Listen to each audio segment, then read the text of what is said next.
Boa tarde, pessoal. Voltamos com tudo e já convidamos para o nosso painel 4 com o tema Extraindo Resultados através do intraempreendedorismo. Chamamos ao palco os nossos speakers, Brunella, Daiane e Michele, e online estará conosco o Thiago. Por favor, venham ao palco. Thiago, seja muito bem-vindo.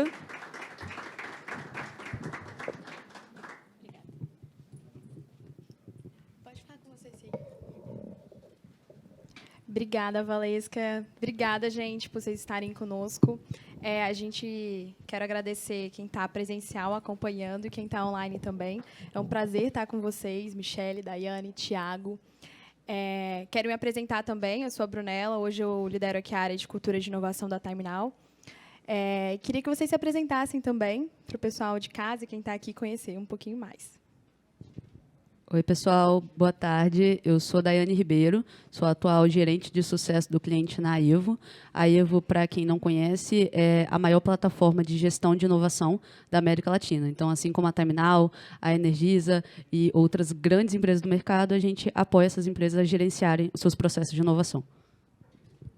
Boa tarde, pessoal. Sou Michele, estou CEO no Base 27. Acho que todo mundo conhece o Base, né? A gente está lá embaixo, lá no primeiro andar. É o maior hub de inovação aqui do Espírito Santo. Empresas como a Time Now nos ajudaram a fundaram esse centro de inovação, eu diria. E a gente está aqui para ajudar vocês também com os processos de inovação e contar um pouquinho da nossa história de intraempreendedorismo junto com as empresas mantenedoras. Thiago, boa tarde, pessoal. Tudo bem? Você está me ouvindo bem? Tudo certo, estamos sim. Que bom. Boa tarde, meu nome é Thiago, eu sou coordenador da gestão da inovação aqui no Grupo Energisa. É um prazer estar aqui com vocês hoje, participando desse evento. Agradeço a todos aí pelo convite, espero poder colaborar, contribuir e aprender com vocês também sobre essa cultura de empreendedorismo que gera resultado aí para o nosso dia a dia e para os nossos colaboradores, tá? Obrigada. Bom, e também dando uma breve contextualização desse nosso painel, convidei cada um de vocês aqui a dedo também para trazer um pouco de aprendizados, resultados, bem na prática, inovação, empreendedorismo no dia a dia. E aí eu queria começar, Thiago, com você, que está online com a gente, falando um pouquinho como você define o empreendedorismo e qual o papel das lideranças nesse contexto. Quiser trazer também um case de vocês, né, junto da Evo, já contando para a gente esses resultados da inovação. Bacana, obrigado, viu, Bruna? Bom, definir empreendedorismo eu acho que é uma tarefa bastante desafiadora para qualquer organização, né? Mas eu acredito assim que de uma forma simplificada, né? A inovação ela precisa ser simples, ela precisa ser prática, né? Então as definições também. Então eu acredito que sempre que a gente gera oportunidades, encontra oportunidades de gerar resultados de impacto para o nosso negócio de uma forma inovadora, a gente está sendo intraempreendedor. A gente está sendo empreendedor dentro do ambiente de trabalho que eu convivo. Eu acredito que isso pode acontecer tanto quando você gera uma nova solução que pode trazer ali um novo produto que vai ser comercializado, né? Um produto que pode ser aplicado na área de atuação em que eu faço parte, ou também pode ser uma replicação de algo já existente, né? Vindo de um outro nicho de mercado. Eu acredito que o resultado desse processo de intraempreendedorismo, ele pode gerar, por exemplo, uma nova vantagem competitiva para o teu negócio. Ele pode ampliar a eficiência do negócio existente, ou então você pode também gerar novos produtos, né? Então, eu acho que existem diversas formas de você trabalhar o intraempreendedorismo. E esses resultados vão depender, né, ali da solução que você gerou de fato, né? Só que nada disso acontece, né, apenas por inércia, né? Eu acredito para que isso aconteça de fato nas instituições, a gente precisa investir muito tempo, muito suor e ser muito resiliente, né? E aí é onde entra o papel do líder, na minha opinião, né? O líder ele precisa agregar valor, ele precisa facilitar a jornada do colaborador. Então, assim, tudo começa, na minha visão, deixando claro quais são as dores relevantes para o negócio, onde o colaborador pode, por exemplo, investir o seu tempo, investir os seus esforços, né, recursos que são altamente preciosos para a organização, naquilo que realmente importa. poxa, eu sei quais são os desafios mais críticos, né? Eu sei onde a empresa quer chegar, então eu sei que tudo que eu fizer em prol desse objetivo, eu estou investindo meu tempo, eu não vou estar desperdiçando meu tempo. Então, eu acho que quando se tem esse pano de fundo, vamos dizer assim, você já gera um ambiente muito positivo, né, para quem for atuar com a inovação. Acredito que o líder também ele precisa proporcionar esse ambiente colaborativo, né, um ambiente seguro emocionalmente, tecnicamente falando também, né, e uma escuta ativa. Muitas vezes, né, a gente vê nos diversos estudos, né, de mercado que 80%, 70% das ideias vêm da ponta. Então, se eu não ouvir o que os colaboradores estão vendo de oportunidades, né, a gente não vai conseguir mudar o negócio, não vai conseguir transformar a forma de operar. A Energisa é um grupo grande no Brasil, que atua em todos os estados do Brasil. Então, são realidades muito distintas, são necessidades, são clientes, são culturas diferentes que a gente precisa tentar entender, né, buscar como líder entender a necessidade de cada contexto. E eu acredito que só com uma escuta ativa você vai conseguir ajudar as pessoas ali a debater suas ideias e pensar fora da caixa. Só que eu acredito que não podemos parar só por aí, não só falar o que é importante e proporcionar esse ambiente. A gente tem que gerar oportunidades para as pessoas testarem. E esse processo de gerar oportunidades, né, é a pessoa entender que ela pode ter uma ideia, ela pode talvez prototipar, testar aquela ideia, buscar apoio no mercado para que uma instituição possa talvez desenvolver ali numa impressora 3D um produto que seja ali um MVP daquilo que ela está pensando, ela pode ali variar as versões, fazer algumas funcionalidades, algumas features, algumas releases diferentes para buscar o melhor balanço ali do produto versus o custo que ele pode gerar para a instituição depois, ou a receita que ele pode também proporcionar. Então a pessoa também tem que ter oportunidade para testar aquela ideia, né, e investir seu tempo, investir dinheiro, e não precisa de muito dinheiro para fazer isso, né? É um tabu que as empresas têm conseguido quebrar aí nos últimos anos. E, por último, acredito que isso não pode ser algo que acontece de vez em quando, né? Quando numa situação de crise ou numa situação, né, muito ímpar, né? Tem que ser uma cultura. Nós, como líderes, temos que criar uma cultura de inovação. Ou seja, o colaborador tem que entender que existe uma jornada, que isso não acontece esporadicamente e que é uma jornada que tem começo, meio e fim, né? Eu preciso falar, poxa, se você tem uma ideia, né, dentro de um determinado tema de relevância para a empresa, né, você invista seu tempo, você tem recursos, você tem pessoas, você tem parceiros que podem te ajudar a construir tudo isso, mas isso tem um começo, um meio e um fim. E o fim pode ser um sucesso, a geração de uma ideia super inovadora ali dentro do teu contexto, ou pode ser até um tente outra vez, né? Ou vamos eliminar essa ideia porque realmente ela não atingiu os requisitos mínimos, né? Mas sempre que você tem essa jornada bem estruturada, eu acredito que nunca vai ser uma perda de tempo, porque você vai estar investindo os esforços no lugar certo e do tempo certo. Tá. Perfeito. Queria até complementar que já deu um spoiler para a gente. Aqui na Time Now a gente tem diversos programas relacionados a empreendedorismo. Um deles tem a ver com a plataforma do Aevo Innovate.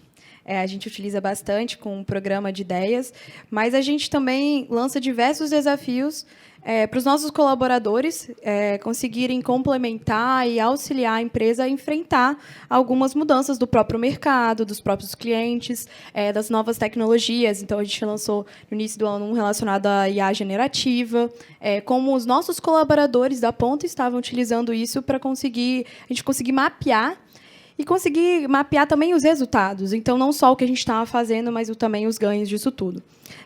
E queria também, Thiago, depois, se você complementasse com o case de vocês, Energisa. E, meninas, vocês também ficam livres para auxiliar nesse processo. Até antes do Thiago trazer o case dele, conheço também o case da Energisa, é sensacional. Eu queria só puxar o gancho para o que ele trouxe. Acho que ele trouxe muito bem ali que empreendedorismo, inovação, na verdade, é um processo consolidado. Às vezes, as empresas começam a falar de inovação, começam a falar de empreendedorismo. Não, agora eu vou me abrir para que meus colaboradores possam inovar. Mas tá bom. Como? Para quê? Com qual recurso? Com qual ajuda? Quem vai me ajudar a tirar essa ideia do papel? Quem vai me direcionar para eu conseguir entender se essa ideia é válida ou não? Quem vai me ajudar a mensurar o retorno dela? Não só o retorno financeiro, não só essa ideia ser um produto que vai ser vendido, mas seja de aumento de qualidade no seu atendimento, seja de redução de desperdício em algum processo seu, seja em diminuição de risco, diminuição de tempo. Então, acho que a Energisa traz isso de uma forma bem clara, não só a Energisa, a Terminal, como várias outras empresas que a gente vê no mercado, que ser empreendedor não é só falar, colaborador, quero que você inove, mas quero que você inove, quero te ajudar a inovar, quero te mostrar como inovar e tem um processo consolidado aqui e vou te ajudar durante ele. Muito bacana. Eu acredito que é exatamente isso. Quando você constrói um processo, as pessoas entendem que a empresa acredita de fato na inovação.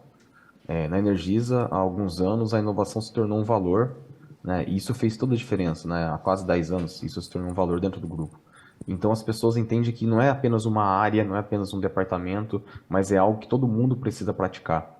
E fazendo o link com esse case, né? A gente tem aqui, vou falar um pouquinho do nosso negócio, né? Algumas redes de energia que a gente vê nas ruas, né? Elas possuem alguns cabos que são trançados, né? Eles são propositadamente trançados porque eles são cabos protegidos, né? Altamente protegidos, são cabos que ficam muito rígidos entre si, né? Eles economizam espaço ali na rede, eles geram uma proteção muito maior e uma redução de custo também, segurança e redução de custo na implantação. E muitas vezes a equipe precisa fazer um serviço ali em uma daquelas fases. Então, para você separar uma daquelas fases, né, daquele cabo trançado, é muito difícil. E aí isso podia impactar o tempo de execução do serviço, né, e também as atuações da equipe em campo ficavam um pouco mais complexas.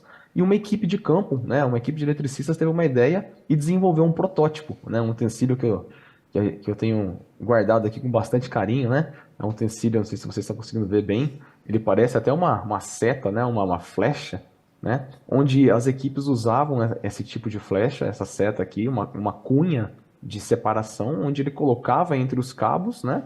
E rotacionava para conseguir separar apenas uma das fases e conseguir atuar em cima daquela fase. E quando a gente soube dessa ideia, né, uma ideia que ampliaria a segurança da equipe de campo, né, que facilitaria o serviço que ela executaria, tem vários serviços que precisam dessa etapa ser cumprida. Foi uma equipe do Mato Grosso que teve essa ideia, e nós que estamos aqui na Paraíba, em João Pessoa, estávamos fechando uma parceria com o Fab Lab, que é aquelas instituições que prototipam, né, e tem o conceito do espaço maker, né, onde você pode levar colaboradores, você pode usar os recursos de impressoras 3D, processos como ideações e imersões, para você desenvolver ali novas ideias e gerar novos produtos. A gente começou a conversar com os eletricistas, né, fizemos ali um brainstorm com eles, pegamos eletricistas aqui de João Pessoa, levamos até esse espaço e começamos a discutir, né, possibilidades de como transformar isto, né, num produto de mercado. Então, aí foram saindo as primeiras versões, né? Essa daqui é uma das primeiras versões que saiu, né? Você já vê que ela já está muito melhorada, até parece uma pazinha, né, de areia, né, de castelinho de areia de criança, e foi muito legal, porque ela cumpriu o objetivo dela, mas não cabia aqui dentro a mão do eletricista com aquelas luvas todas, né, que ele utiliza para gerar segurança, e a gente foi lá para uma nova versão, novamente no Fab Lab, junto com a equipe de eletricistas, com esse novo pensamento. Agora, né, puxa, já testamos em campo, realmente em campo não ficou tão bem para as outras pessoas que usam, vamos produzir algo maior, né, que caiba ali realmente a mão da pessoa, né, com todas as luvas e aparatos, e fizemos uma versão diferente, uma versão mais robusta e maior daquele produto, até que depois de algumas versões entendemos que esse era o formato ideal, e a gente acabou de gerar, não faz nem um mês, esse produto final. Esse produto final aqui, a gente viu, inclusive, que ele poderia ser perfurado para que se tornasse mais leve, ao mesmo tempo que a gente mantivesse a resistência, a durabilidade dele. E hoje a gente está num processo de produzi-lo em larga escala, para que não só as equipes aqui da Paraíba ou do Mato Grosso possam utilizá-las, mas todas as equipes do Grupo Energisa e, quem sabe, né, até do mercado do setor de energia do Brasil, se tornar um produto inovador. E recentemente, né, nós aqui na Energisa criamos um showroom que vai ser inaugurado aí no próximo mês. Fica aí o convite para todos também em 2024, quem puder e tiver interesse em conhecer esse showroom. É um showroom de produtos, onde a gente traz ali ideias que foram prototipadas, desenvolvidas e foram construídas com os nossos colaboradores, quer seja em projetos de P&D, ideias super complexas e diferenciadas, como ideias simples como essa que a gente prototipou num laboratório e agora está testando, para que as pessoas vejam que a inovação ela precisa gerar resultado, ela precisa gerar impacto no meu negócio, mas os impactos são de diversos níveis, onde todo mundo pode contribuir, todo mundo pode participar. O case, como foi comentado há pouco aí sobre a Energisa, é justamente o case onde a gente utiliza uma plataforma, a plataforma da Evo, para coletar as ideias, conectar mais de 7 mil colaboradores que estão aí conectados e gerando cerca de 2.000 ideias por ano, isso já há 3 anos gerando essas ideias. A gente consegue transformar essas 2.000 ideias aproximadamente em 300 projetos, é uma taxa de 15% de conversão aproximadamente, e a gente tem trabalhado agora para que nesse próximo ano a gente consiga ampliar o foco na geração de novos produtos, mesmo que a gente tenha que reduzir a quantidade de ideias que estão entrando, mas que os produtos eles possam ir até o mercado e fazer a diferença. Perfeito, Thiago. E a gente sabe que ter parceiros durante esse processo é super importante. E aí, Michele, queria te chamar para falar um pouquinho como o Base 27 ele corrobora para a gente aplicar empreendedorismo para os seus mantenedores, seus parceiros, e conhecer um pouquinho dos resultados de vocês e de alguns resultados até dos próprios clientes. Legal. Vou até puxar o gancho que o Thiago falou de cultura, né, de inovação. Eu gosto bastante de usar isso, porque cultura, a empresa já tem uma cultura estabelecida. O que a gente precisa fazer é ajudar as empresas e os líderes a entenderem como orientar a cultura à inovação. E fazer com que as pessoas participem das iniciativas, só que eles precisam entender que o líder é o principal patrocinador disso na organização. Então, a liderança precisa estar muito junto para entender que ele é o fator ali de sucesso de qualquer iniciativa. Então, a gente fez muito isso no Base 27. Eu acho que o Base 27, quando a gente começou, a gente trabalhava num segmento bastante tradicional, que era engenharia e construção. As empresas, a gente percebeu que elas ainda não estavam aculturadas à inovação, então a gente precisou dar passos para trás para entrar nesse processo, trazendo workshops, trazendo conteúdos, temáticas, para eles entenderem por onde eles começavam, qual que era esse processo, porque a inovação é um processo estruturado. Então, eles têm um passo a passo para conseguir colocar isso dentro da organização, trazer ferramentas que ajudem no processo de inovação. E aí, em 2022, depois que a gente já tinha passado por um processo de aculturação dentro das organizações, a gente fez um workshop com a Evo, inclusive, participando, em 2022, para citar um exemplo mais claro. E a Fortes Engenharia participou, né, desse evento. Eu trago o nome da Fortes para dar o exemplo de empresa que já a gente conseguiu gerar um resultado a partir dessa conexão. No momento que a gente mostra como funciona um programa de ideias, porque essa era a chamada do workshop, a Fortes Engenharia contrata, então, o programa de ideias da Evo para eles começarem a fazer esse processo dentro da organização. E aí começa todo o passo de cultura, que também a gente testa de diversas maneiras, né? Tem empresas que traz ideias, mas aí não tem um objetivo do porquê aquela ideia vai ser colocada. Tá, mas para que isso? Qual que é o problema por trás disso? Então, quando a gente leva desafios e mostra para as empresas que os desafios vão ser o cerne, dar o direcionamento que os profissionais dentro dessa organização precisam para eles realmente se sentirem até seguros de trazer ideias.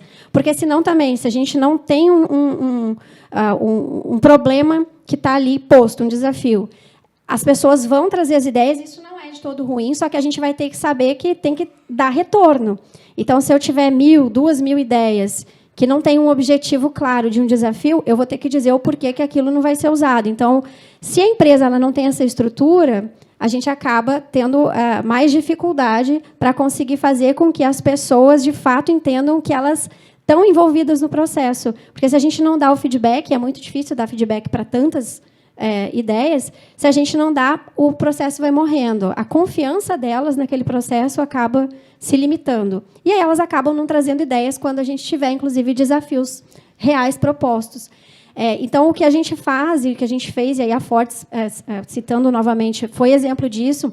Eles conseguiram colocar o programa para rodar.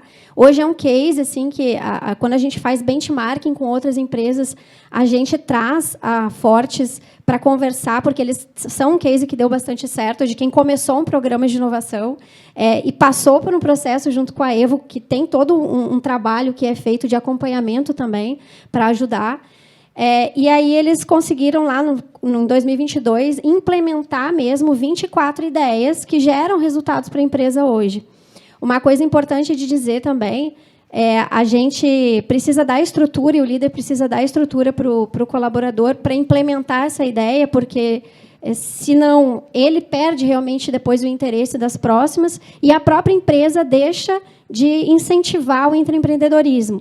Tem alguns casos, e aí eu tenho um específico, que tinha colaboradores que tinham uma ideia para um problema real que acontecia dentro da organização, não vou citar a empresa, mas por não ter o incentivo da liderança em implementar uma solução, e eles tinham a solução, eles montaram um negócio para eles. Então, eles saíram da empresa e foram empreender. Então, eles se tornaram empreendedores. Então, a empresa, na verdade, acabou deixando de aproveitar uma oportunidade que veio de quem estava dentro da casa para fazer um negócio dentro da casa e, enfim, poder gerar novas receitas a partir disso, por não ter ouvido o funcionário, por não ter tido esse poder de entender aquilo, né, e se colocar como líder patrocinador de um programa de inovação que pudesse trazer resultado para a organização. Então, no fim, eles acabaram perdendo a oportunidade no negócio, e hoje esses empreendedores estão no mercado empreendendo. Então, a gente também tem no Base 27, eu acho que é super importante falar que o intraempreendedorismo é muito mais difícil a gente criar intraempreendedores numa cultura estabelecida, com funcionários que já estão contratados. Não é impossível, óbvio que não, a gente tem vários exemplos disso, mas é até um pouco mais difícil. E o Base 27, entendendo que a gente tem aí um número de profissionais que estão entrando para o mercado e que, às vezes, eles não têm essa informação, né, ou essa habilidade desenvolvida de intraempreendedorismo, a gente criou, no Base 27, uma diretoria de educação que hoje ela tem, dentro dos programas, essa identificação e trazer as instituições de ensino, essa conexão com a instituição de ensino, junto com as empresas mantenedoras, porque a gente lança desafios para os alunos das instituições de ensino, né, de ensino superior, para que eles possam, ou numa disciplina, ou no hackathon, enfim, com vários eventos que a gente faz, que essa diretoria coordena, para que esses alunos comecem a pensar soluções para desafios reais do mercado. E vem muita solução bacana. Se eles não se tornarem empreendedores, o que a gente está fazendo é justamente provocando que eles sejam intraempreendedores dentro das organizações, porque a gente sabe que essa base que vem aí, fazendo um trocadilho, né, a base que está aí é aquela que vai estar aqui dentro dessa organização, dentro da TimeNow, da Fortes, da ISH, que precisa desse profissional mais preparado para ser um solucionador de problemas. E não só trazer o problema para que seja solucionado para o seu superior, que, no fim das contas, tradicionalmente, o mercado sempre agiu assim, as pessoas nunca se sentiram livres para criar, para trazer soluções, porque elas tinham que fazer o trabalho pelo qual elas foram contratadas. E aí, de novo, o Tiago fala disso, né? As pessoas precisam ter segurança psicológica dentro de um clima organizacional que proporcione que a criatividade seja um pilar importante para que eles possam trazer soluções com a segurança de que eles não vão ser rechaçados, que aquilo vai ser colocado, ou minimamente que ele vai receber um feedback sobre aquilo de que não dá certo por isso, por isso, por isso. Mas o gestor tem que dar esse feedback para que a gente possa cada vez mais fomentar o intraempreendedorismo fora, na formação dessas pessoas, e dentro, quando elas já estão lá e elas são capazes de gerar essas soluções, sendo que o desafio pode estar proposto, mas ela também pode ter observado um problema e pode trazer esse problema já com uma solução. E lá no Base 27, a gente sempre instiga, aí falando que não é casa de ferreiro, espeto de pau, porque a gente precisa fomentar isso. Me traz o problema. Tá, mas qual que é a solução? O que tu já pensou? A Poliana, que está aqui, é um exemplo disso.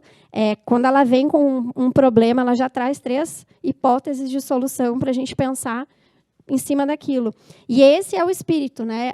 De que a gente tem que não dar a resposta e fazer com que eles mesmos pensem na solução para aquilo ser realizado. Então, acho que esses são bons exemplos do que a gente consegue ajudar, inclusive, as empresas a se conectarem. Perfeito. E até vou complementar que nós da TimeNow aqui apoiamos esses projetos. A gente, inclusive, participou do Hacka 27, né, com o desafio da TimeNow, um desafio real. Foi gratificante para a gente ver tudo que foi produzido pelos alunos. Foi gratificante ver também colaboradores de diversas empresas, assim como a TimeNow, participando, querendo inovar.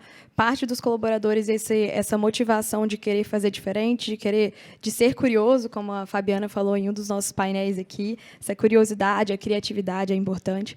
E a gente também participou de um outro projeto de vocês, que é o da dissertação.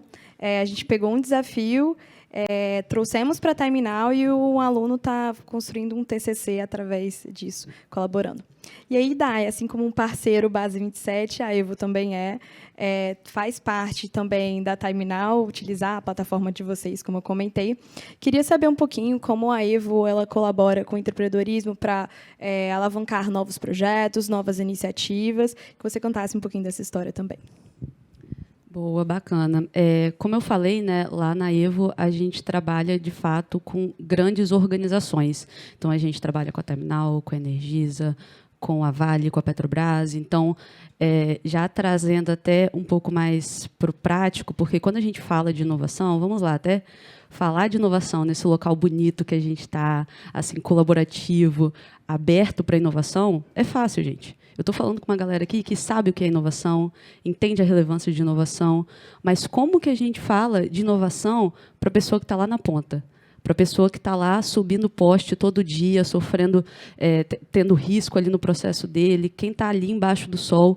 Então, o intraempreendedorismo é a ferramenta para você colocar a inovação de forma, de fato, palpável e realista na mão do seu colaborador. Entendeu? É, de fato, você facilitar a inovação no seu dia a dia. Então, quando a gente pensa nas empresas líderes de mercado, elas se tornaram líderes de mercado porque elas sabem o que elas estão fazendo. Elas sabem dominar o seu core business. Mas não é porque você tem essa dominância que não tem abertura para melhorar, que não tem abertura para fazer de forma mais eficiente, de forma mais rápida, de forma mais segura, de forma com custo reduzido. E aí, quem são as pessoas que sabem aonde estão as oportunidades lá no seu processo? Quem são as pessoas que sabem onde está o problema no seu processo? Quem são as pessoas que sabem o que o seu cliente está pedindo? Eu tenho certeza que a Brunella é extremamente fera, extremamente capacitada, mas se a Brunella for inovar sozinha na TimeNow, ela não vai conseguir. A TimeNow está com projetos rodando no Brasil inteiro. Então, quem sabe aonde estão os problemas do projeto, aonde estão as oportunidades de melhoria, é o colaborador. Então, o intraempreendedorismo coloca a inovação e a responsabilidade na mão deles. Só que aí, vamos lá, quando a gente fala de empreender. Por que as pessoas empreendem, né? O que é um empreendedor?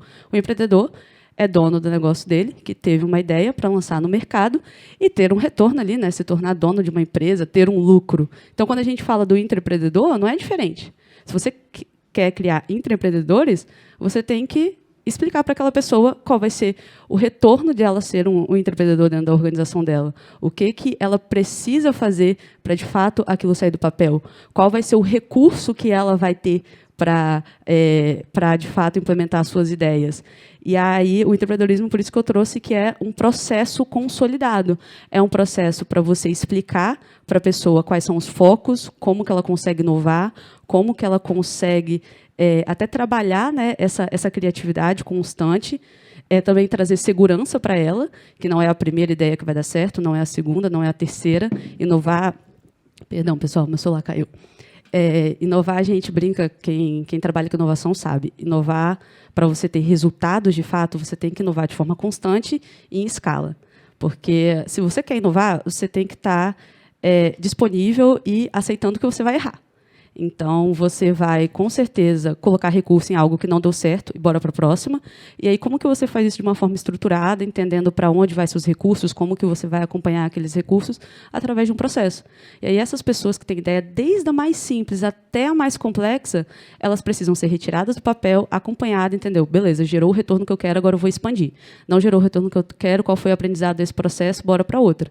Então, o empreendedorismo, ele é, de fato, o canal para você, de fato, colocar a inovação dentro do core da sua organização. Não deixar a inovação fechada numa salinha com pessoas que foram contratadas para inovar.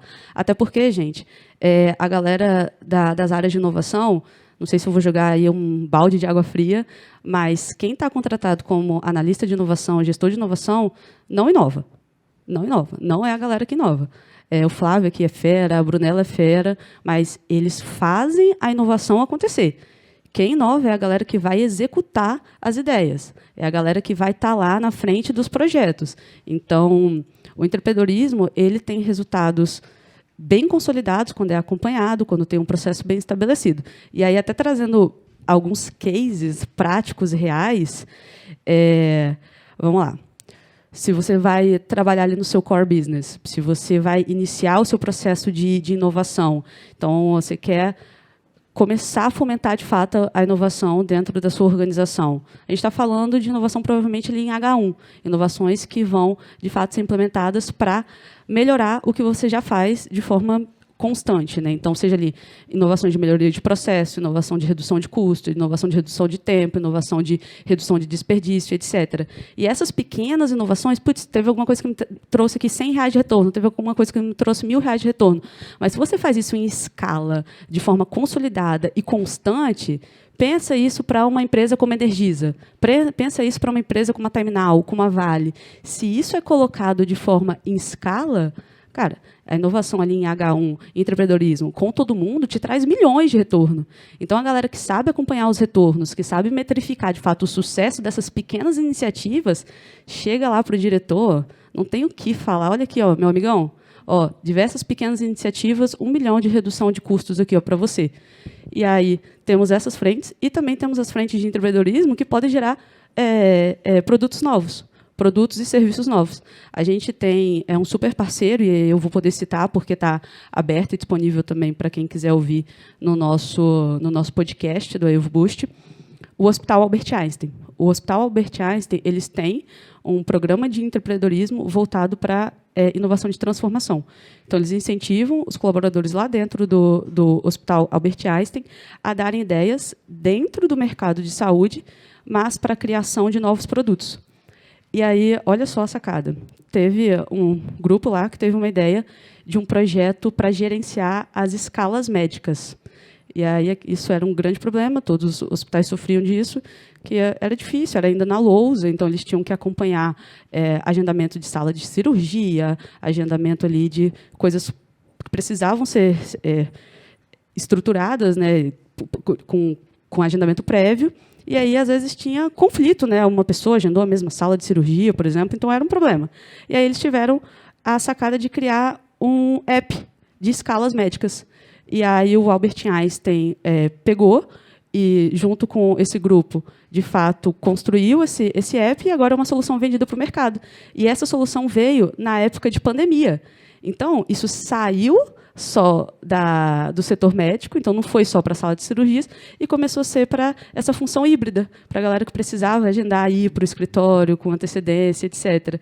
Então, uma dor ali do processo deles, de fato, de conseguir o agendamento das salas cirúrgicas, criaram um produto, comercializaram, e agora, de fato, o Albert Einstein investiu nessa solução e é um produto no mercado. Mas isso começa como? Tendo um processo para que você, de fato, consigam que essas inovações cheguem até você, que você seja, como organização, o investidor dessa ideia e que o seu colaborador seja o seu parceiro ali na execução. Perfeito. Uma vez, no clube a Evo, que eu participo mensalmente, eu escutei o Bruno Stefani, que vai estar com a gente no próximo painel, falando e comentando que o sonho de qualquer empresa é que, na verdade, não exista mais área de inovação. Que seus colaboradores já tenham um DNA de inovação enraizado. Então, é que a gente não tenha mais, a nossa missão, no caso, é que não tenha mais área de inovação, mas isso seja intrínseco dos novos colaboradores, que eles já tenham isso e que eu, Brunella, hoje, como pessoa que lidera a área de cultura de inovação, só faço uma gestão dos nossos projetos. E aí, você falando do projeto da Albert Einstein, eu lembrei um projeto nosso, que é o IA de Paradas. A gente vai comentar também alguns cases amanhã, na parte da tarde e surgiu dentro do nosso programa de ideias. Foi algo que a gente desenvolveu aqui internamente, a gente validou com o mercado, a gente fez algumas POCs, a gente também foi reconhecendo, vendo parceiros, porque às vezes a gente não precisa inventar a roda, a gente sabe que a roda já está inventada e que a gente pode buscar isso no mercado, então a gente conseguiu usufruir e é super importante. E aí eu queria também, primeiro, saber se alguém do público tem alguma pergunta. A Jéssica tem uma pergunta, vocês conseguem passar o microfone para ela, senão eu passo aqui. Obrigada. Opa. Se não for, eu te dou aqui. Ó. Oi. Foi. Obrigada. Eu queria aproveitar que eu tenho tanta gente importante, mas com muita sabedoria e tentar pegar uma pergunta que dá um passinho atrás, né? Bom, primeiro, sou Jéssica, acho que só o Thiago eu não conheço ainda, mas eu tenho o prazer de conhecer todas essas mulheres incríveis. Trabalho na ESH também na área de inovação, mas eu vejo assim que a gente passa por um desafio da cultura de inovação que tem cada passo que a gente dá se torna um problema bom, né? Porque a gente passou pelo antigo e encontra novos problemas.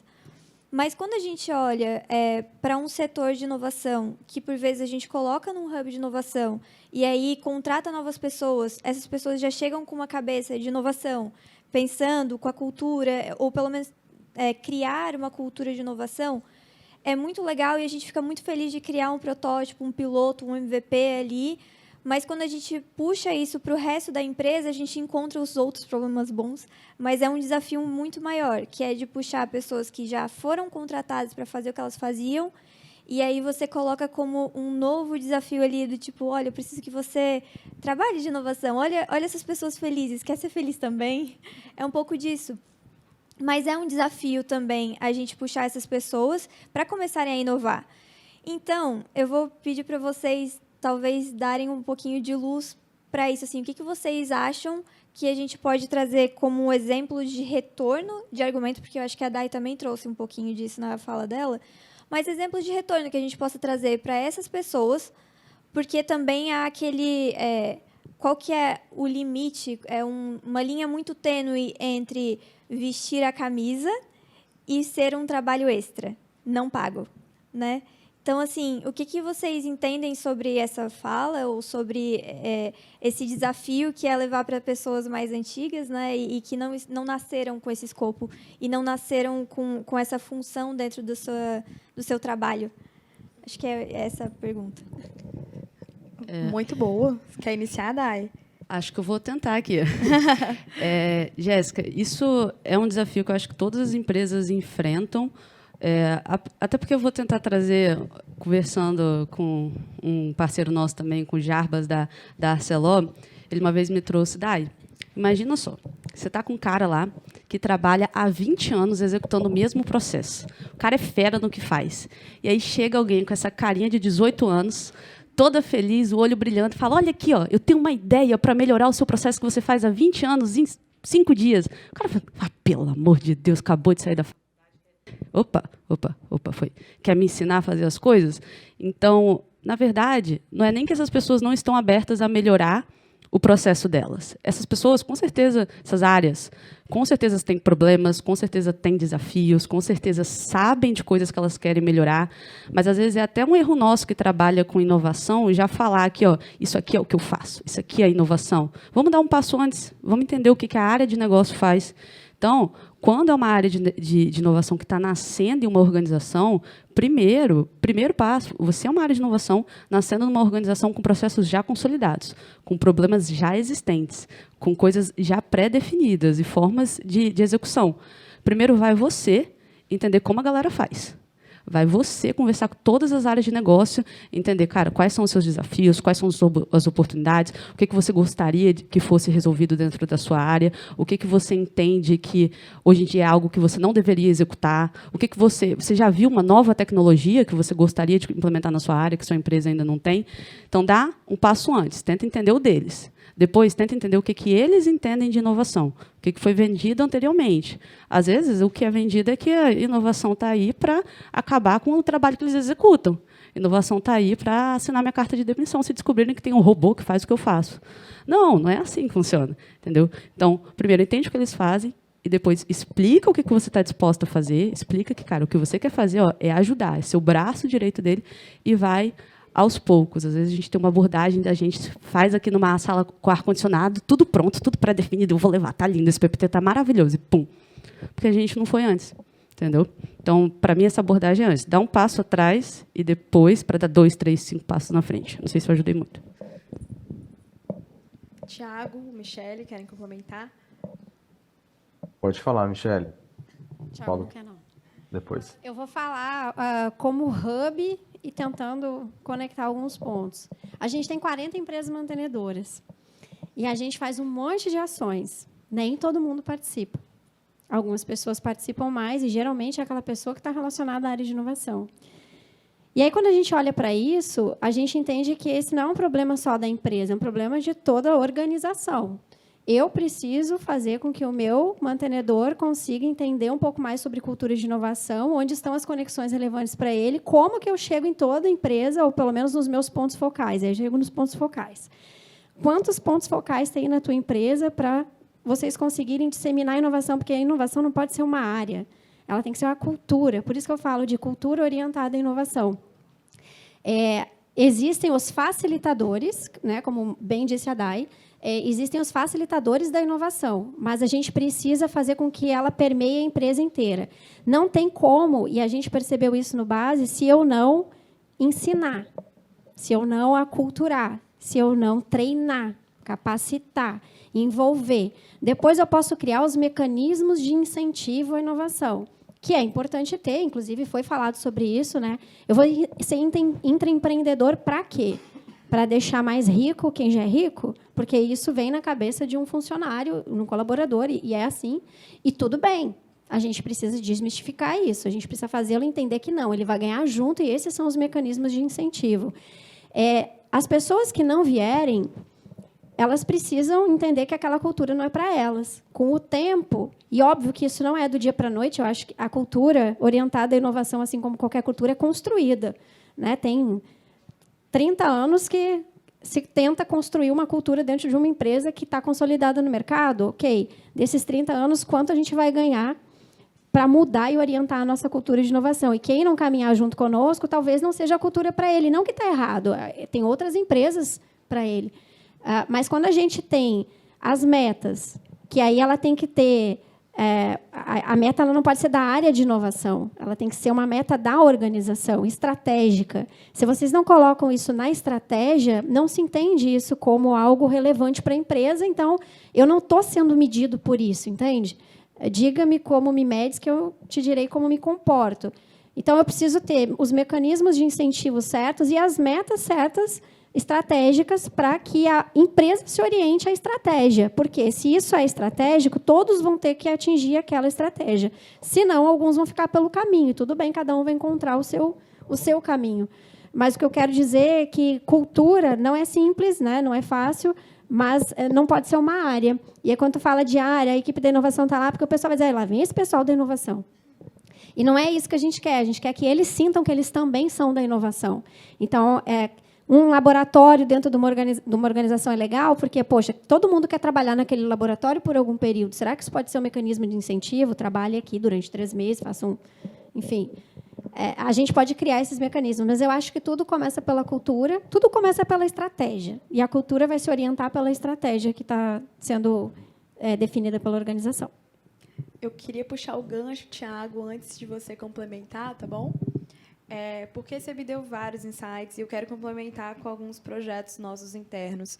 E aí fica de spoiler para quem quiser vir aqui amanhã. A gente vai ter, na parte da tarde, uma sessão de benchmarking de empreendedorismo, inovação aberta e transformação digital, presencial no Future Now aqui em Vitória. A gente vai dar um pouquinho mais de informações dos nossos projetos.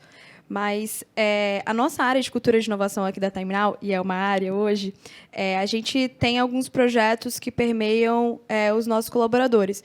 Um deles é os embaixadores da inovação.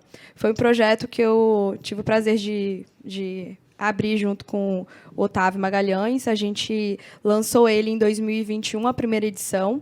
A gente teve ele, a segunda edição, em 2022, e esse ano a gente trouxe um refresh para os nossos colaboradores. Funciona como se fosse uma capacitação de 4 meses, bem enxuta.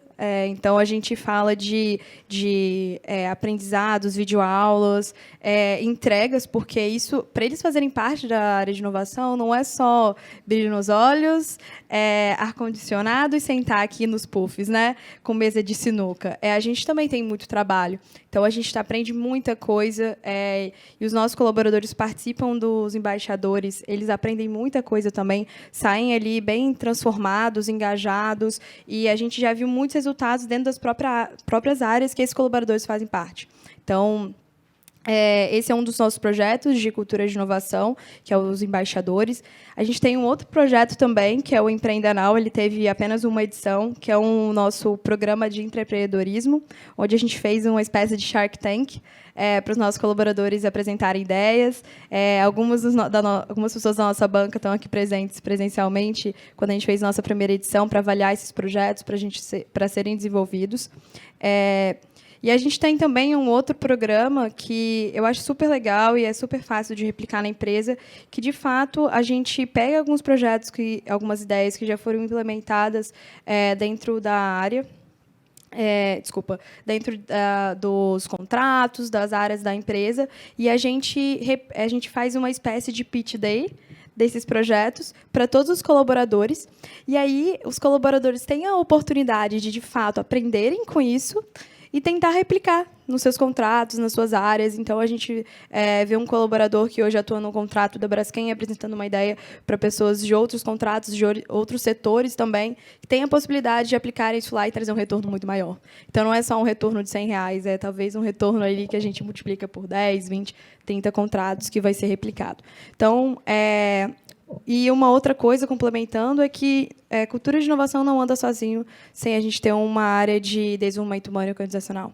Então, eu converso muito com a Gabi, que esteve em um dos nossos painéis. A gente conversa bastante sobre como a gente pode capacitar as pessoas, como a gente pode deixá-las mais engajadas. E isso não é um trabalho fácil, porque engajamento demanda muita coisa, porque as pessoas não foram contratadas para trabalhar com inovação, elas foram contratadas para trabalhar com diversas outras coisas, mas inovação tem que fazer parte desse processo. Então, é muito de a gente trabalhar um mindset inovador, um mindset digital, a gente hackear isso, a gente fala, desculpa os palavreados aí em inglês, mas é porque, de fato, é o que a gente quer promover nos colaboradores, a gente quer trazer isso para eles, e por isso que a TimeNow é tão reconhecida em diversos ambientes. Thiago, quer fechar? Bom, acho que até é difícil fechar, né? Depois daquilo que vocês três falaram, ficou muito completa. Eu vou tentar não ser redundante, né? Mas a Daiane falou sobre ouvir as necessidades das pessoas. Acho que isso é fundamental mesmo, com você trazendo para elas a oportunidade que a inovação está vindo ali para te ajudar a resolver o problema que ela tem. Poxa, como que eu posso te ajudar a colocar a tua ideia em prática? Ou resolver, ou minimizar a dor que você tem. Então, eu acredito que um passo importante é você mostrar que você está vindo ali, chegando ali para ajudar a resolver aquele problema que ele faz parte, que ele pode também ser um protagonista.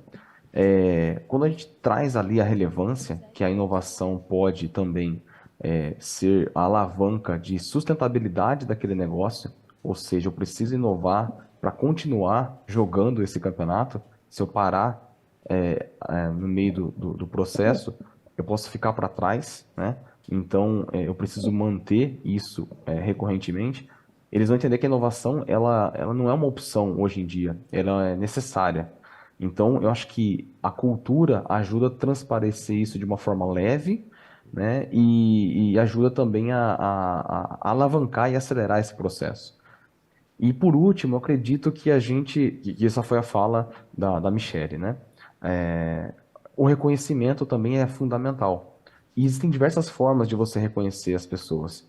Quando a gente fez esse evento com os eletricistas, né, de fazer a ideação acontecer de fato e gerar o produto, quando a gente voltou lá para o Mato Grosso para levar para as equipes de campo o produto que foi finalizado, com as equipes de eletricistas aqui da Paraíba, um dos colaboradores chorou quando ele pegou o produto na mão, porque ele entendeu que aquele produto ele saiu do papel, ele realmente estava cumprindo o propósito dele, e ele entendeu que a inovação vai ajudar a resolver aquele desafio que ele tinha em campo naquele dia. Então, é uma inovação que tem um propósito, que tem uma relevância, né? Então, quando a gente consegue juntar essas coisas, a gente consegue entender que o reconhecimento não é só financeiro, ele é um reconhecimento, poxa, a minha ideia foi valorizada, ela foi ouvida, né? A Michelle falou sobre a importância de se dar o feedback para todos aqueles que chegam até nós, né? E também o reconhecimento financeiro, ele pode vir. Nós temos aqui, por exemplo, uma premiação que acontece em cada unidade da Energisa, então são cerca de 10 eventos que nós fazemos por ano em cada uma dessas unidades, premiando e ranqueando os colaboradores que tiveram maior impacto e maior grau de inovação, maior grau de abrangência das suas ideias. Então eles são premiados. Dentro da plataforma, a gente conectou um módulo de gamification, que de acordo com a evolução que a pessoa vai tendo na sua ideia, até ela se tornar um produto e esse produto escalado, ela vai somando pontos que ela também pode trocar por produto. Como diversos parceiros de mercado. E os melhores de cada unidade concorrem à premiação nacional também.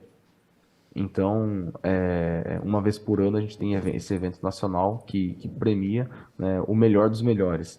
Então, eu acredito que também é uma outra forma de você reconhecer o esforço extra, né, daqueles que estão ali te ajudando a fazer a inovação acontecer de fato. Muito legal. A gente tem mais uma pergunta aqui do público e a gente vai partindo para os minutos finais. Bom, primeiro, parabéns pelo painel, gente. Muito bacana sempre ouvir vocês. Achei sensacional o Thiago mostrar um pouquinho, né, do artefato que foi gerado a partir do programa de ideias. Sem dúvida, o programa da Energisa é um dos mais bacanas que eu já conheci. A gente se inspira muito aqui na Terminal, né, Brunella? A gente já fez benchmark e se inspira bastante. Foi muito bacana essa troca. Eu estava com uma pergunta aqui para fazer para a Michelle e ela casou com uma pergunta que está no chat também do André. Então, vou fazer a pergunta aqui para nós dois, tá, André? Se sinta representado. Como os ecossistemas de negócio podem ser utilizados para fomentar a inovação colaborativa entre os diferentes setores? Então, hoje o Base 27 tem empresas de diferentes setores, né? Queria que você falasse um pouco como é que esse ecossistema ele funciona e aí os demais se quiserem complementar também. Eu vou trazer até um case interessante que a gente recebeu um mantenedor. Lembra que eu falei que a gente começou como um hub de engenharia e construção, né? Depois a gente abriu e tal. Nessa abertura, não tem muito tempo, um hospital procurou a gente para fazer o processo de inovação deles. Eles queriam entender como era a sua jornada. E, poxa, totalmente diferente de todos os setores e segmentos que a gente atuava no Base. E aí tem um hub, que é o hub que vocês devem ter visto que vai sair, que é um hub da saúde. E como a gente é um ecossistema, e eu não quero fazer tudo para todos, a gente entendeu que seria interessante fazer essa conexão entre eles, para eles se conectarem e conversarem. Eles foram lá, entenderam, eles querem estar lá, mas eles voltaram para o Base e falaram, não, eu quero estar aqui, porque a minha empresa ela tem logística, a minha empresa ela tem processos administrativos, ela tem processo financeiro, ela tem RH, é um hospital, mas é uma empresa, então eu preciso entender, fazer benchmarking, como que a Terminal faz o processo dela, como que uma empresa como a Suzano, por exemplo, tem os seus processos e pode me ajudar a entender as dificuldades que eu tenho no meu processo, como que elas podem ser supridas por alguém que já passou por aquele problema e que pode diminuir a minha curva de aprendizagem. E aí a gente entendeu que, na verdade, o trabalho do Base 27 também é promover conexões relevantes com vários parceiros do ecossistema para que empresas se conheçam, se conversem e possam se fortalecer juntas, né? Aprender juntas, trocar juntas. E esse foi um caso interessante, assim, de que o Base 27, como um hub, ele é feito de conexão. Então, o principal, ele é um agente de conexão. Então, o que a gente vai fazer é conectar problema com solução. Então, Jéssica, até tratando disso, traz para o Base 27 quais são os problemas. A gente sempre fala isso para os mantenedores. O Base 27 pode ajudar a se conectar com a solução. Não importa qual é a solução. Não importa se ela vai ser uma startup, não importa se vai ser um benchmarking com uma empresa que já passou pelo mesmo desafio. Não importa qual é o tipo de solução. A gente vai fazer, não importa ser uma capacitação, a gente vai ajudar vocês a se conectarem. Então, o Base 27 ele tem essa função de olhar para o ecossistema e entender como esses atores, que força que tem cada ator no ecossistema e como que eu posso conectar com ele. No caso do hospital, eu conectei com um hub de saúde. Eles querem saúde? Querem, mas eles não querem só saúde, eles querem negócios. Então, eu trago para dentro do meu ecossistema empresas que troquem informações sobre negócios. Já geramos negócios, inclusive, a gente fazia o pitch do mantenedor. O mantenedor entrava e ele se apresentava para a comunidade. E nessas conexões via pitch, empresas deixaram de contratar outras organizações de São Paulo porque não sabiam que tinha aqui no Espírito Santo uma organização que podia oferecer o mesmo produto, o mesmo serviço. Então, elas fizeram negócios entre elas. Então, o papel do Hub é saber o que no ecossistema está acontecendo, quem são os atores, e aí sim a gente fazer as conexões relevantes para os negócios surgirem, inclusive com as startups. Beleza, adorei sua resposta, porque, inclusive, eu conheci a galera do hospital em um dos programas do Base 27. É muito importante a gente fazer essa troca com outras empresas e a gente ver o quanto isso enriquece. Participei de uma trilha de inovação com vocês, com o pessoal do Senac. E, pessoal, foi super enriquecedor toda essa troca. Gostei muito de estar com vocês. Amanhã a gente vai ter mais alguns papos de benchmarking, de time now com demais empresas.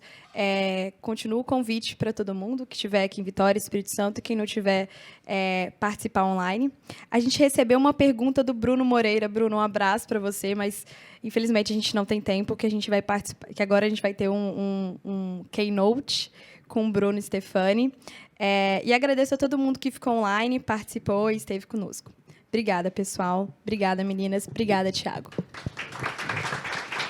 Até mais, pessoal. Muitíssimo obrigada, meninas. Obrigada, Thiago. E agora, a gente já vai passar para vocês um pouquinho da programação de amanhã. Porque amanhã promete, gente. Amanhã tem muita coisa para acontecer. Então, vamos lá. Amanhã de manhã, nós vamos começar com Danilo Chumbata. Ele vai falar para a gente sobre experimentação em grandes empresas. Então, cheguem na hora. Amanhã a gente começa às 10, tá bom? Depois, a gente vai ter um keynote, Transformação Digital. O que está trazendo resultado para as empresas? Com Andréa Iório. Depois, mais tarde, Utilização de tecnologias na gestão de contrato, com Fábio Antero. Mais tarde, utilização de tecnologia para comissionamento de projetos, com Jackson Brás. Depois, fábrica de projetos, com Arlan Cardoso. Serão muitos cases, tá, gente? Então, amanhã tem muito conhecimento para a gente. Automatização de processos de gerenciamento de portfólio, com Guilherme Saviolo. Depois, inteligência para gestão logística de máquinas e equipamentos em paradas, com Tiago Ferraz.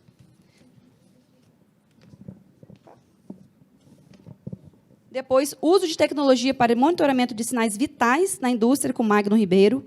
Manutenção prescritiva para redução de perdas de produção, com Rafael Frauches e Felipe Lobo. E, finalizando, identificação de avanço físico automatizado via nuvem de pontos e inteligência artificial. Gente, é muito conteúdo.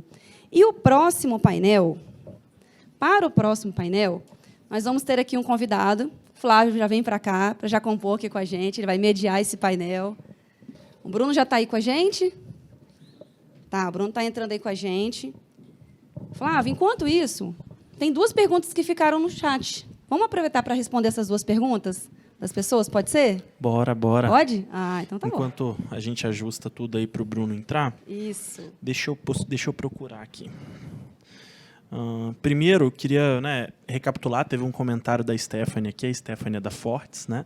E durante o último painel foi citado aqui o case da Fortes, que é um case super interessante aqui no Espírito Santo, e ela comentou, né, importante dizer que a Fortes também contratou uma consultoria especialista em cultura de inovação antes, só a plataforma não traria o sucesso para o programa. Então, ela reforçou, né, esse papel que foi importante de uma consultoria de cultura de inovação para estruturar esse programa de ideias.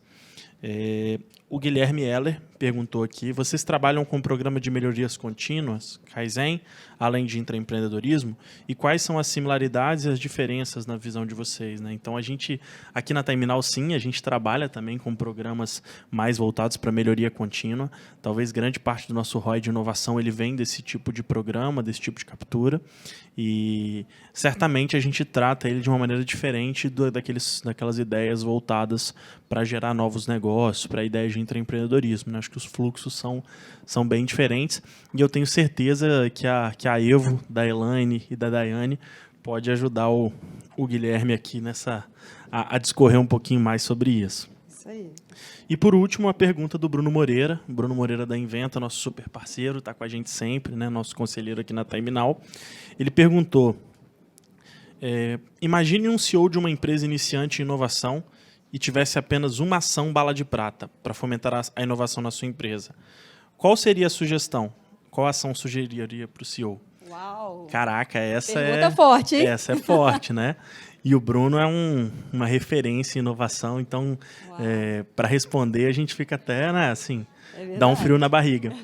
Mas eu não tenho muita dúvida, não. Eu acho que se tivesse que construir uma ação inicial, até pegando um pouquinho do que foi dito aqui atrás, eu acho que a gente certamente investiria em ações para construir uma cultura de inovação. Eu acho que esse é o primeiro passo, né? Se esse CEO quer começar esse trabalho de inovação, ele precisa investir em programas que vão construir uma cultura antes de querer, né, iniciativas mais diretas. Então, eu acho que a gente na Timenal trabalhou assim, e o programa de ideias, né, foi uma das escolhas que a gente fez, foi um dos programas que a gente fez para iniciar a construção dessa cultura de inovação.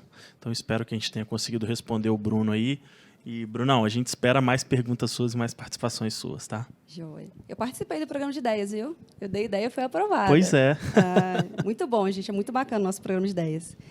E vamos lá agora. Nosso próximo convidado já está online, né, gente? Isso aí. Ele é um profissional reconhecido pelo ecossistema de inovação. Bruno Stefani foi diretor global de inovação da Bembev e líder de inovação aberta no Itaú. Atua também como conselheiro de inovação de grandes empresas e professor da Fundação Dom Cabral e do INSPER, além de membro do conselheiro da MIT Sloan Management Review, no Brasil, e colunista da Época Negócios. Bruno é graduado em Engenharia de Produção pela UFSCar e doutorando em como empresas não digitais constroem novos negócios. Bruno vai falar para a gente sobre a geração de resultados por meio de ecossistemas e novos negócios. Obrigada pelo aceite do nosso convite, Bruno. Seja muito bem-vindo. A palavra é com vocês. Brunão, é um prazer imenso estar recebendo você aqui, dessa vez no digital, né? Você esteve aqui com a gente já várias vezes pessoalmente, e eu acho que tem mais um subtitle importante para o Bruno, né? Para a gente falar sobre esse cara que acho que dispensa apresentações, todo mundo conhece, é super renomado, mas o Bruno também é CEO da Quanta, né?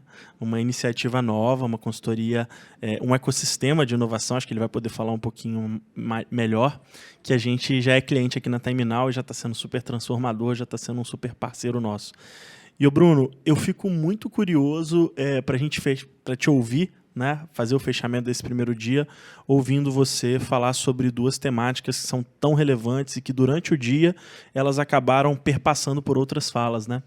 Bruno, conta pra gente, como é que a gente gera resultados, né, já que a temática aqui é inovação movida a resultados, como é que a gente gera resultados por meio dos ecossistemas de inovação e por meio da criação de novos negócios? Conta pra gente. Boa. Bom, primeiro, boa tarde, obrigado pelo convite. É prazer estar aqui falando com vocês. Desculpa não estar presencial, mas a ideia é... E aí, não sei, Flavinho, como é que você quer tocar, mas eu tenho alguns slides aqui, mas se você quiser fazer via bate-papo, também estou pronto. Brunão, acho que... pode ficar à vontade. Se você está com os slides aí, melhor ainda, pode colocar na tela. O palco é seu e eu volto no final aqui só para mediar as perguntas, tá? Então, vamos fazer o seguinte, vamos fazer os dois. Eu tenho aqui um deck de slides, que foi até o deck que eu apresentei na quinta-feira, no lançamento da Quanta aí no Espírito Santo. Cara, eu vou dar um pouco de contexto, vou responder muito do que você me perguntou e falar, acho que um pouquinho mais. Tem algumas provocações, tem alguns aprendizados aqui. E aí você volta e a gente bate papo, pode ser? Combinado, vamos assim. Você tá vendo minha tela? Estamos, Bruno. Acabou de aparecer aqui pra gente. Boa, perfeito. Então, qual que é a ideia aqui? Eu queria contar um pouco de como é que a gente de verdade transforma inovação em novos negócios. E acho que como vocês comentaram... Opa! Tá uma telinha branca aqui. Eu acho que a gente tá com os nossos ajustes técnicos. Alguém consegue me dar uma luz aqui, gente? Brunão, espera só um minutinho aí. Vou parar de compartilhar e vou compartilhar de novo, talvez resolva. Show. Bom, ao vivo é assim, né, gente? Aê. Agora vai. Certo? Foi pra tela, vamos ver. Ixi, ficou branco de novo a sua tela. A gente chegou a ver e agora ficou branco. Aí, foi. Ao vivo Oi? tem disso, né, Bruno? Tem, não, mas tá tudo bem. Deixa eu só ver se colocar em tela cheia aqui, vai. Vai ficar melhor de vocês visualizarem. Espera aí. Vou fazer.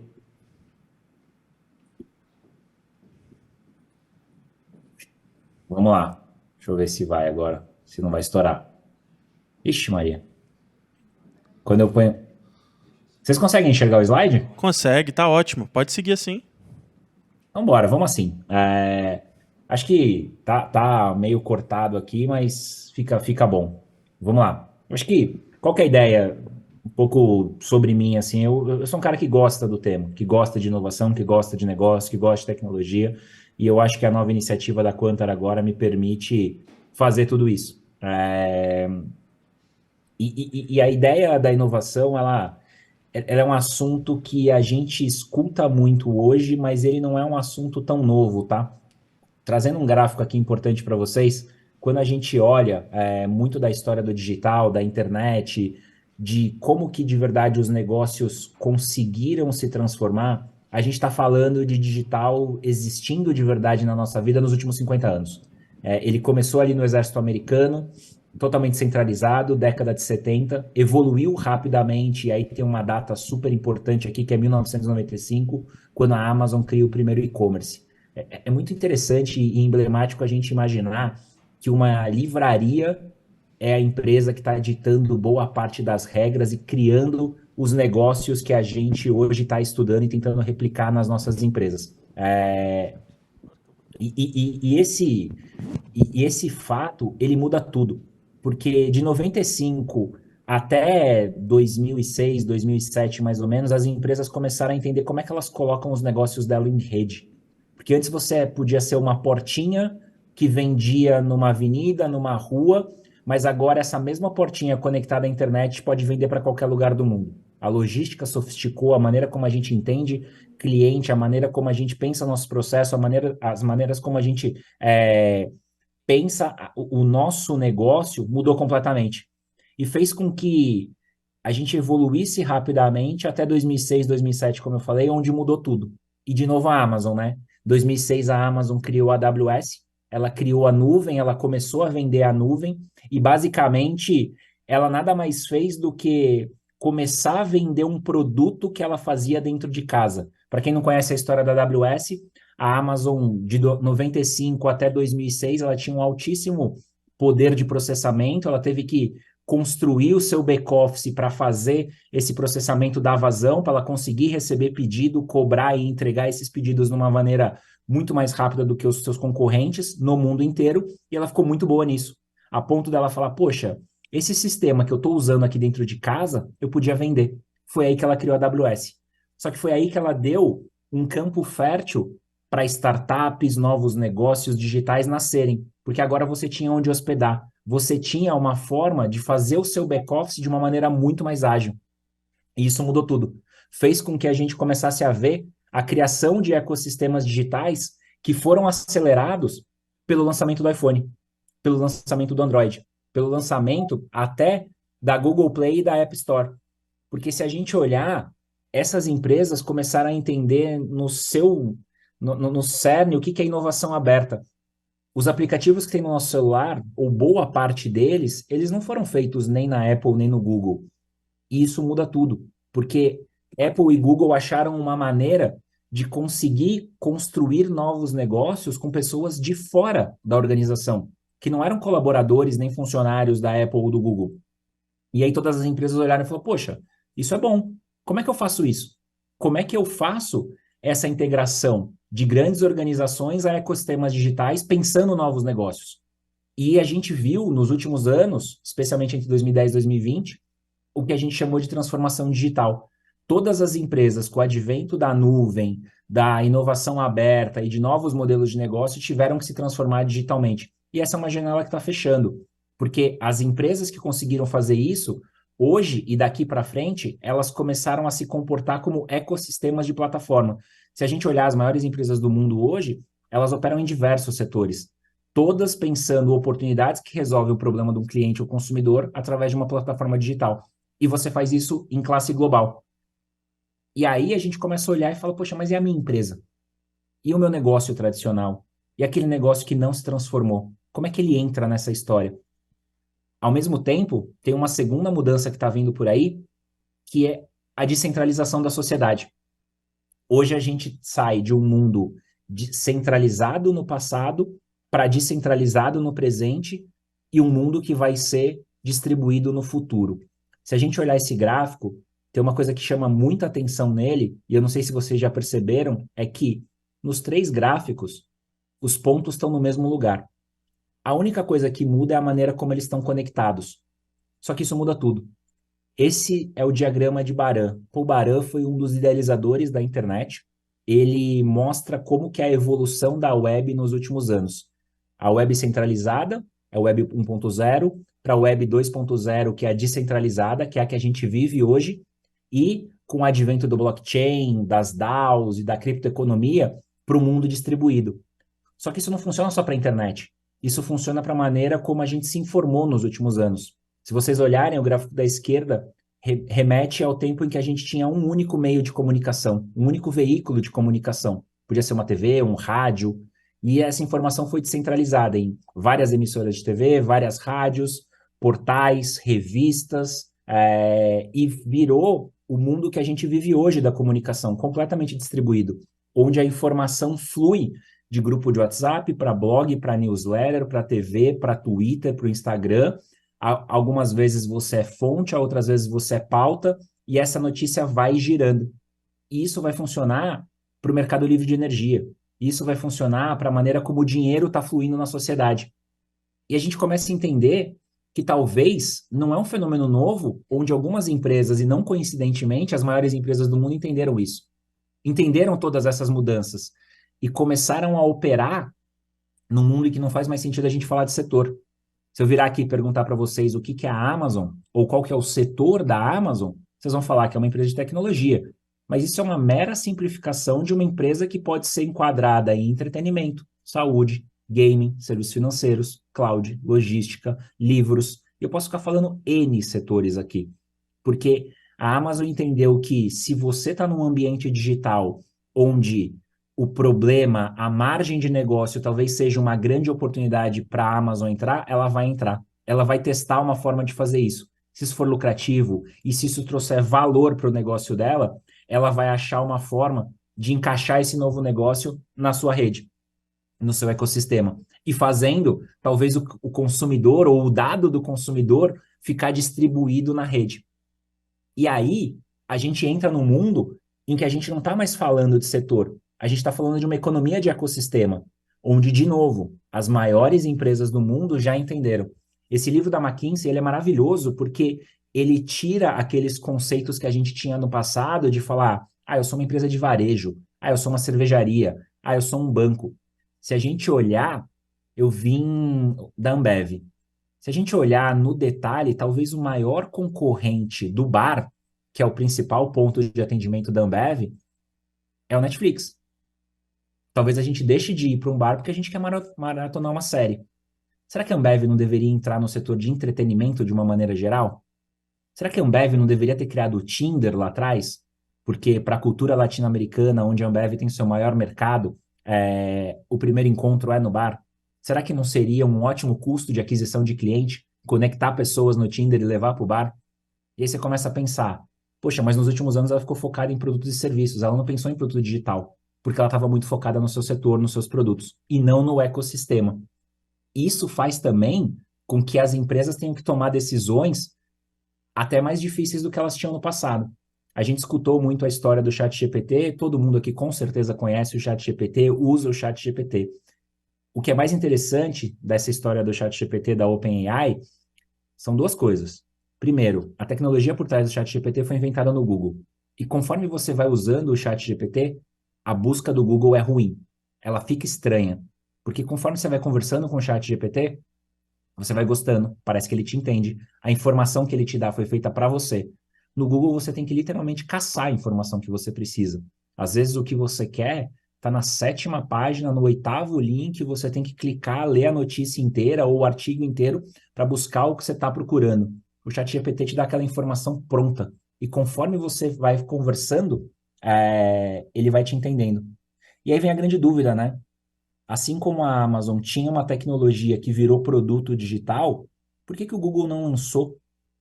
Por que que ele criou uma tecnologia que está por trás do ChatGPT e não transformou isso num produto digital?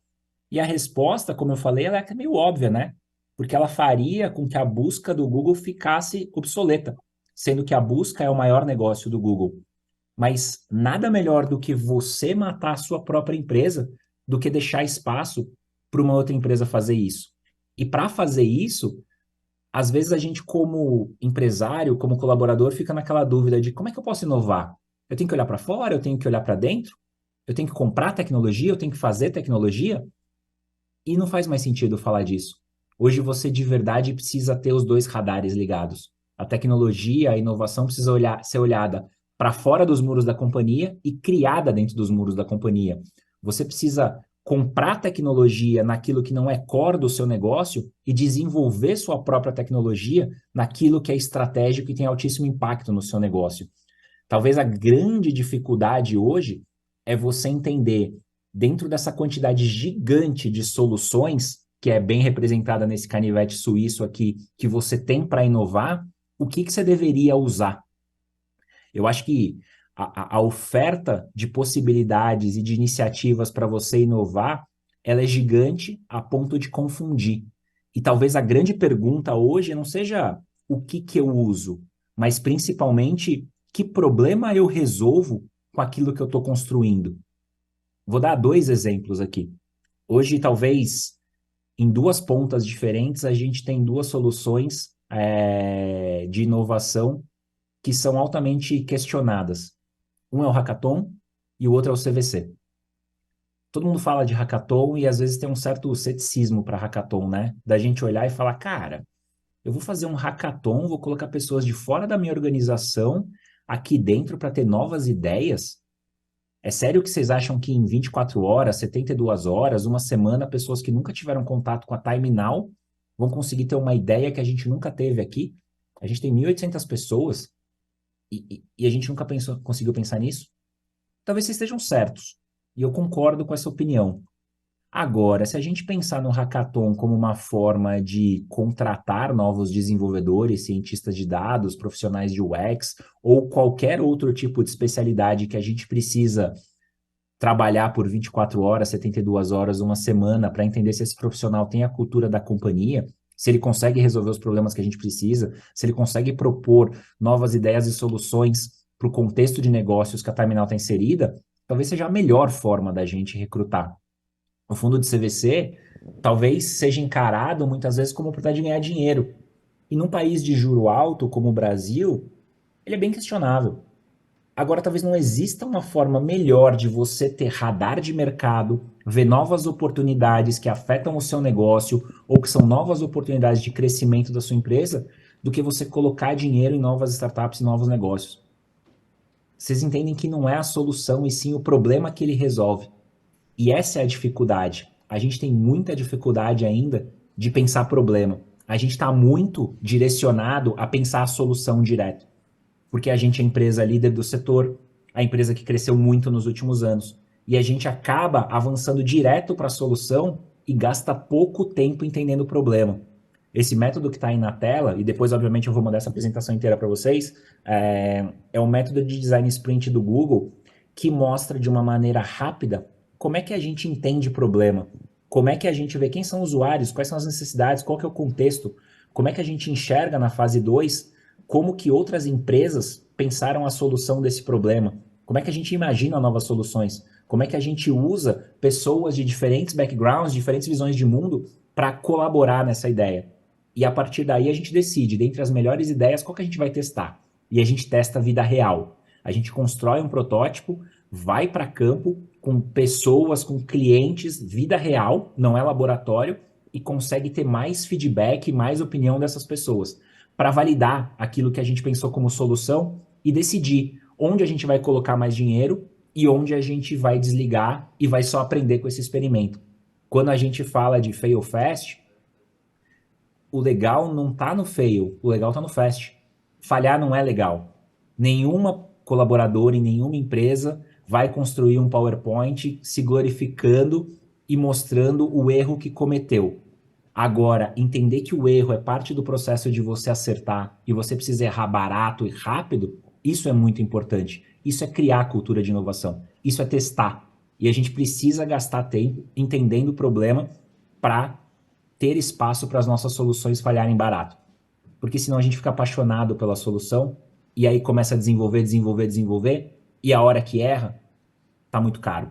Porque a gente já gastou muito tempo e talvez o executivo, a executiva que está ali na liderança do projeto fala, putz, mas eu não vou comprometer o meu cargo aqui, eu vou continuar. Mas talvez a melhor solução seja desligar. Como é que a gente aprende esse método de testar rápido para de verdade errar barato? E aí, para não ficar tão teórico, eu trouxe um caso aqui da minha antiga casa, que é o Zé Delivery. Eu acho que vocês usam, eu acho que vocês conhecem. E o Zé Delivery hoje ele é considerado uma grande sacada da Ambev. Só que talvez o maior mérito da Ambev de ter criado o Zé Delivery lá atrás, em 2015, não foi ter criado o Zé Delivery, foi não ter matado o Zé Delivery até a pandemia. O Zé Delivery precisou de 5 anos, de 2015 até 2020, para virar um grande sucesso. Ele era altamente questionável nos primeiros 5 anos, mas a liderança da companhia foi dando espaço para que o Zé crescesse, para que o Zé florescesse, para que ninguém matasse o Zé. E que a gente fosse aprendendo com o produto como que era chegar na casa das pessoas. E, obviamente, na pandemia, isso salvou parte do faturamento da Ambev, que viu boa parte dos bares e restaurantes fechados por algum tempo e conseguiu levar os produtos da companhia na casa de vocês. E é interessante a gente pensar nesse produto hoje, mas se a gente olhar os primeiros 5 anos, a gente pode lembrar que talvez levar cerveja na casa das pessoas seja tirar as pessoas do bar. E isso é matar o negócio da Ambev. Mas como eu falei para vocês, nada melhor do que a gente mesmo matar o nosso negócio. Porque senão alguém vai fazer.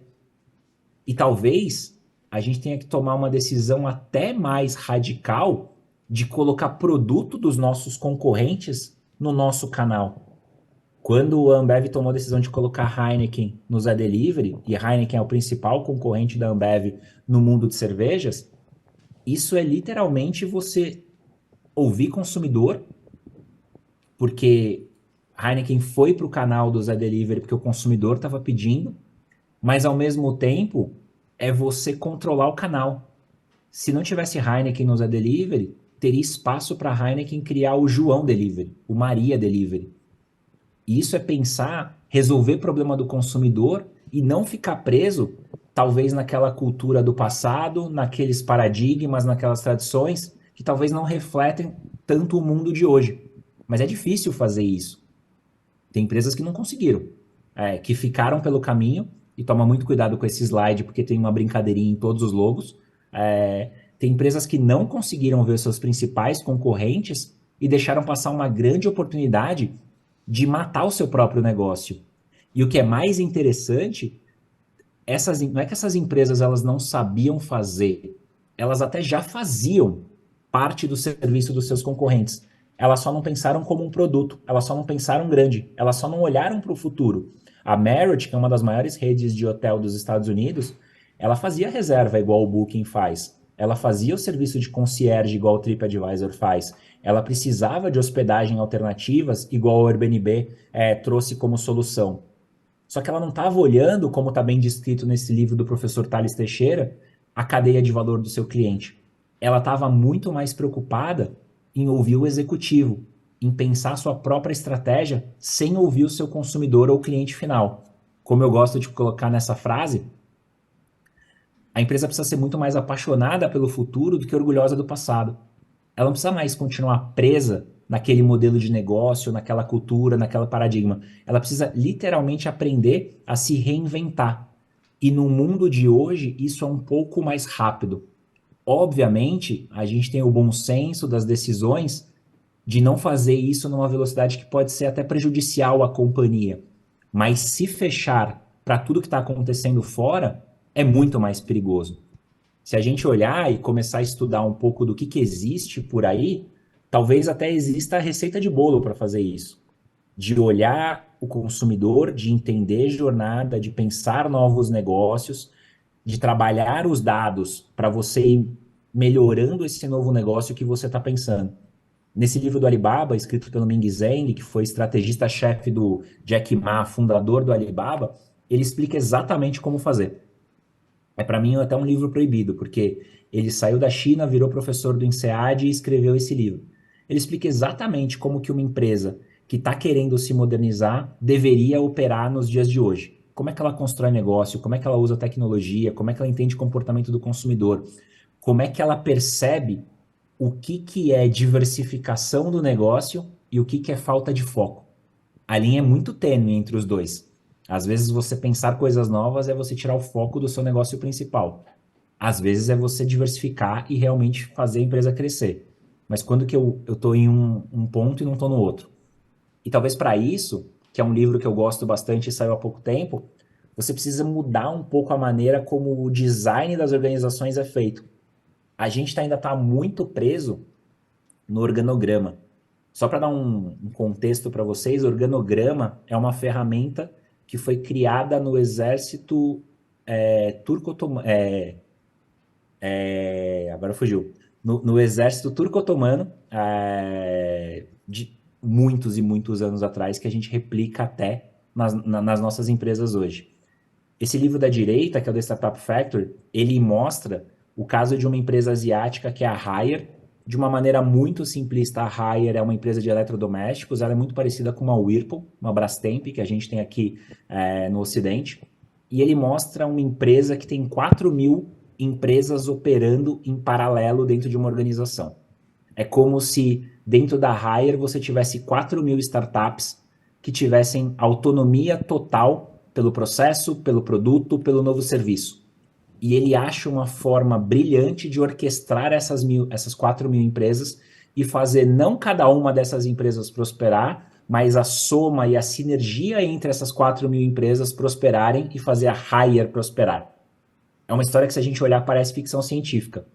Só que ela é uma história decorrente do livro da esquerda, que é o The Corporate Rebels, que basicamente são 2 executivos que viajaram o mundo inteiro para tentar entender quais são as 50 empresas mais inovadoras do mundo. E eles descobriram entre as 50 empresas a Haier.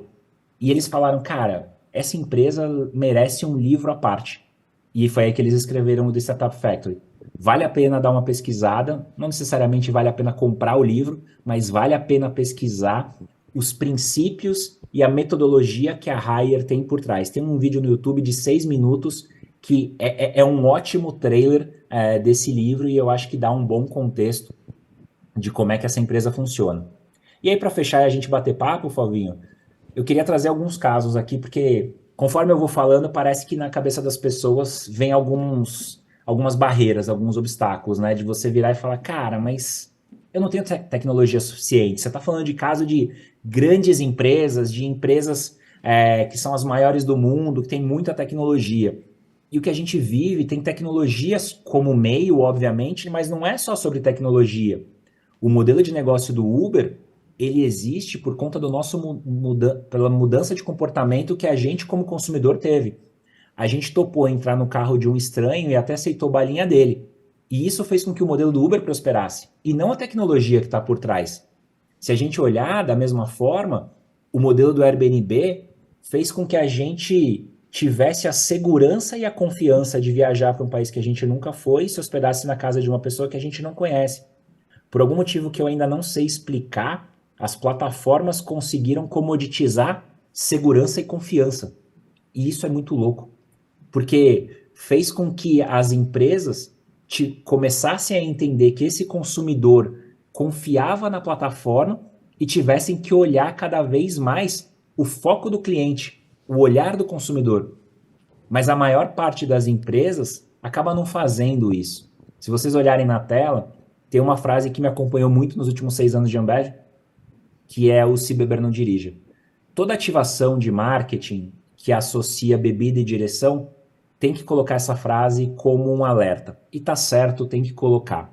Mas se a empresa tivesse realmente, e aí não estou falando de Ambev, pode ser Heineken, Diageo, qualquer empresa de bebida alcoólica, se essas empresas tivessem realmente a fim de entender a jornada do cliente e resolver o problema dele de que poxa, eu quero sair para um bar, para um restaurante, quero tomar um vinho, quero tomar uma cerveja, quero voltar para minha casa, elas teriam construído o Uber, elas teriam inventado a 99 Táxi, elas teriam inventado o Cabify, elas teriam inventado o VIX.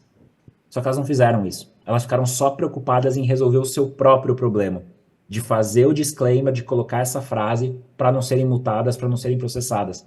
Elas não pensaram para fora dos muros, olhando o consumidor. Elas pensaram só para dentro. O que preocupa, e para a gente fechar, é que talvez isso aconteça cada vez mais. Aqui tem uma história que é a história que me fez fazer doutorado, que é a história do Nubank. Dentro dessa história, tem duas, na verdade.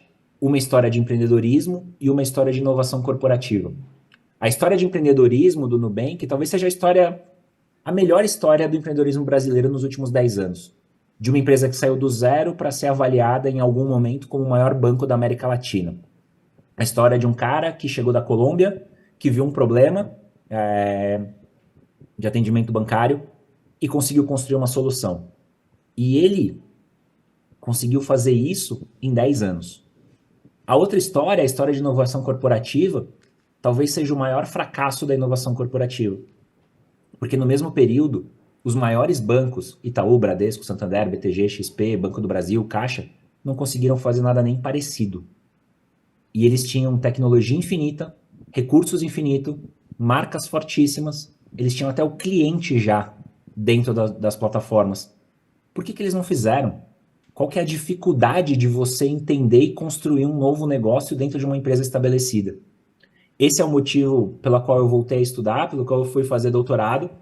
Nesse artigo que eu vou mandar para vocês, tem um pouco do spoiler da tese, que se tudo der certo, eu publico ano que vem, que mostra que as empresas acabam bloqueando a construção de novos negócios, que é o que a gente chama aqui de Corporate Venture Building, por 3 motivos. Um excesso, uma falta e um ataque. Muitas vezes, excesso de governança. Vocês devem ter escutado em algum lugar na carreira de vocês, na Timenow eu tenho certeza que não. Poxa, mas isso que você está criando, você já passou pelo comitê tal? Você já aprovou com tal pessoa? Poxa, mas isso que você está fazendo não tem a ver com a área do fulano? Uma falta de estratégia de inovação contínua. Às vezes o dinheiro para inovação ele aparece quando a empresa está bem, mas ele desaparece quando a empresa entra numa crise ou precisa resolver uma emergência de curto prazo. E a questão de ataque, que é o que eu falei várias vezes ao longo desse bate-papo, alguém precisa autorizar o ataque do negócio principal. E para você fazer isso, a empresa precisa reescrever os seus códigos, reescrever os seus incentivos. Quem que realmente é remunerado, ganha bônus, é reconhecido, ganha aumento de salário por construir novos negócios. Se talvez na Ambev a gente tivesse matado o Zé Delivery, provavelmente nenhuma outra pessoa teria a iniciativa de construir algo novo. Porque ela sabe que ela vai construir, vai gastar tempo, vai gastar recurso, e em algum momento alguém vai matar. Porque as pessoas estão muito focadas no negócio principal. Se você vai dando espaço para as pessoas criarem, para elas errarem, e as pessoas que vão construindo novos negócios são reconhecidas, promovidas e remuneradas, talvez esses códigos façam mais sentido para a organização que quer realmente se reinventar, que quer realmente operar como um ecossistema de negócios onde fica difícil de falar o setor. E talvez a melhor maneira de fazer isso está nessa frase de Jeff Bezos aqui, da gente não olhar a competição e esperar o que está acontecendo, da gente realmente entender as oportunidades do nosso setor, do nosso cliente, do nosso consumidor, para ser pioneiro. Se você usa as ferramentas, a tecnologia disponível para resolver e testar rápido, você tem uma grande chance de prosperar e de criar um negócio realmente duradouro e sustentável. Era isso que eu tinha para mostrar para vocês, para a gente conversar. E aí, fico super à disposição para a gente bater papo aqui. Sensacional, Bruno. Acredito que o sapato da consultoria calçou bem demais em você, porque acho que as provocações que você trouxe certamente fazem pensar e fazem a gente refletir muito sobre a maneira como a gente está lidando, né? Certamente acho que a audiência, quem está escutando, está refletindo muito sobre isso, sobre a maneira como a gente lida com esses negócios. eu vou incentivar a turma que está participando online com a gente, quem está aqui no Future Now, que pensem aí nas suas perguntas, que enviem para a gente. Acho que é um dos momentos mais legais é contar com a participação da galera e enxergar um pouquinho das dúvidas da turma. Mas, ô Bruno, eu queria já explorar alguns pontos com você, cara, que você trouxe, que eu acho que em alguns momentos ali fizeram uma explosão de ideias aqui. Você falou muito sobre essa perspectiva, e eu acho que a ideia do bate-papo era essa, né? De como gerar o resultado por meio da construção de novos negócios e da relação com esses ecossistemas, né? E uma coisa que me chamou muita atenção é a visão de construção de soluções e de novos negócios a partir da jornada do cliente, a partir da necessidade do cliente e não a partir necessariamente de uma adjacência do seu negócio, né?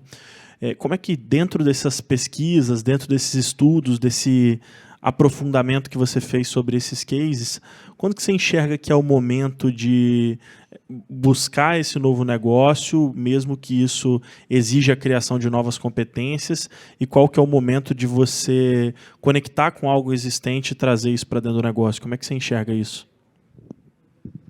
Eu acho que você ter o radar, a escuta ativa sempre ligada e começar a medir a temperatura do que o seu ecossistema, o que o seu cliente está falando, vai te dando uma noção do que fazer. E parece básico o que eu estou falando e simples, mas é o primeiro passo. Assim, você literalmente entender o que é sinal, o que é ruído. E para fazer isso você precisa de um pouco de tempo ouvindo o seu consumidor para entender com que recorrência ele vai constatando um problema, uma oportunidade que para você é uma possibilidade de novos negócios. Esse é o ponto 1. O ponto 2 é você, na sua empresa, ter muito clara qual que é a estratégia do seu negócio. Para onde que vocês, como empresa, estão indo? O que você quer fazer ano que vem? O que você quer fazer minimamente num horizonte de 3 anos? Tem uma parte que é crescer o core business, e está certo, porque o core business precisa crescer rápido, com margem boa, para gerar recurso para você investir em coisas novas. E isso faz com que a gente chegue na parte 3, que é a ambidestria, né? Que é, dado que você ouviu o seu cliente, viu uma oportunidade, entendeu a sua estratégia, conseguiu, dentro da estratégia, acelerar o core business, você vai precisar fazer o core business continuar acelerando e dar espaço para as pessoas construírem a nova time now. É o que a gente chama de ambidestria. Você precisa tocar o negócio principal e dar espaço para as pessoas construírem novos negócios. Essas são as 3 etapas. Tem uma parte que ela é suporte a tudo isso, que é a liderança precisa estar comprada. A inovação funciona de cima para baixo, tá? Você precisa de verdade dar espaço como dono, como conselheiro, como board, como presidente da empresa, e você precisa suportar essa inovação. Acho que pelos resultados que vocês têm nos últimos anos, de 100 Open, de crescimento da companhia, vocês fazem isso. Talvez vocês precisem entrar no ajuste fino agora, de como fazer isso de uma forma onde no seu funil de inovação você está convertendo cada vez mais. E aí eu acho que é parte do papel da ambidestria. Dentro do pedaço de construir novos negócios, aquilo que está chegando na boca do funil realmente está saindo como novos negócios? O que não está saindo? Por que não está saindo? Onde que fica? A ideia morre no começo, ou ela morre no meio, ou depois ela não escala? E talvez por ela não escalar, as pessoas não tenham o incentivo correto de construir novos negócios nos anos seguintes. Então, é assim que eu enxergo, Flavião. Muito bom, e acho que a sua fala ela casa muito com o que a gente acredita, tanto que você falou palavras, a visão que você trouxe, né, sobre a importância do apoio da alta liderança pode ser facilmente substituída pelas palavras que o Toledo trouxe aqui para a gente, que é o nosso CEO, o nosso presidente, ele trouxe aqui no primeiro painel, né, desse apoio da alta liderança e da condição que a gente precisa construir para que aquele colaborador que está na ponta, que está de fato em contato com o cliente, ele possa entregar o resultado, ele possa entregar essa inovação incremental que a gente espera, ou muitas vezes até que ele possa ser esse intraempreendedor que vai trazer essa ideia que pode ser um novo negócio para a companhia. E aí, Bruno, explorando um pouco sobre a temática de ecossistemas, me avisaram aqui que tem uma pergunta no chat, mas eu vou te fazer mais uma aqui antes, tá? Explorando essa temática sobre ecossistema, você falou muito bem sobre os diferentes modelos de inovação e de inovação aberta que a gente pode trabalhar, né? E eu acho que quando a inovação aberta, essa temática, ela começou a explodir no Brasil, a gente se apegou muito aos modelos e tentou replicar os modelos, né, o ecossistema em geral, tentou replicar esses modelos, e eu acho que a sua fala representa muito o momento atual de maturidade das empresas e o que a gente foi percebendo ao longo do tempo aqui na Timenal, que eu preciso, de fato, conhecer todos esses modelos e para cada demanda específica que eu tenho, eu vou escolher um modelo ali que melhor atende essa minha necessidade, né? E acho que você falou um pouco sobre o papel do CVC, como é que isso gera resultado, isso foi falado em painéis em outros painéis hoje. A gente teve a questão do Corporate Venture Building, que você falou um pouco também. Mas eu queria trazer uma outra provocação, porque quem nos escuta aqui também são vários, né, outras grandes corporates também, além dos nossos colaboradores. Falando um pouco sobre a inovação incremental, falando um pouco sobre a resolução dos desafios do nosso core business, sobre a exploração de oportunidades que a gente tem dentro do core business, como é que você enxerga o papel da inovação aberta dentro dessa característica de inovação? Como é que dentro da sua experiência você explorou o uso da inovação aberta para isso? Conta um pouco para a gente. Perfeito. E eu acho que é onde tem que estar a maior parte da alocação de recursos, tá? Se a gente olhar os modelos clássicos aí do mundo, e não estou dizendo para vocês fazerem isso, mas isso é uma média global, 70% dos recursos de inovação estão focados em inovação incremental. 20% estão no que a gente chama de inovação ali do meio, de inovação, não gosto dessa palavra, mas de disruptiva, e 10% ali no transformacional. Só que esses 20%, esses 10%, eles são investidos da melhoria do core, como eu falei. Eu acho que quando a gente olha a inovação incremental, ela é menos sexy, né, de trabalhar. As pessoas não querem deixar um processo 10% melhor, 20% melhor, elas não querem melhorar NPS, elas não querem melhorar SLA, elas não querem melhorar processo. Só que esse é o importante, é aí que muitas vezes está o dinheiro. É aí que você deveria medir e construir capability para a empresa crescer.